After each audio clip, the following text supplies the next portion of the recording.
নমস্কার বন্ধুরা, আজকে কিন্তু শ্রাবণ মাসের দ্বিতীয় সোমবার।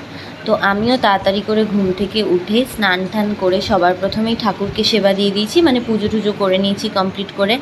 একদম গুছিয়ে আমার জগন্নাথকে এবং সমস্ত ঠাকুরকে আমি পুজো দিয়ে তারপর তোমাদের সাথে দেখো পরিচয় করাই। এই যে এনার বয়স কিন্তু প্রায় 95 বছরের কাছাকাছি। ইনি হচ্ছে আমার বড় মা, মানে আমার দিদার মা।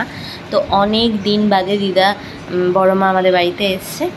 তো যাই হোক, খুব ভালোই লাগে বাড়িতে এরকম বয়স্ক কেউ থাকতে, কারণ দিদা আর ঠাম্মি তো অনেক দিন আগেই মারা গেছে, তো বাড়িতে সেরকম বয়স্ক কেউই নেই। তো তারপর মাকে গিয়ে রান্নাঘরে বললাম, মা কী করছো, কারণ কাল থেকে আমি মোটামুটি না খাওয়াই। তো মা এখানে একদম শুধু ফোড়ন দিয়ে গোবিন্দভোগ চালের খিচুড়ি করেছে, আর এই যে দেখো পাঁপড় ভাজা আর বেগুন ভাজা করেছে। তো তারপরে একটুখানি বাদে একটু খিচুড়িটা ঠান্ডা হওয়ার পর আমি নিয়ে এই যে লাঞ্চটা সেরে নিয়েছি। তো আগের দিনে যে ভান্ডারার ভিডিও আমি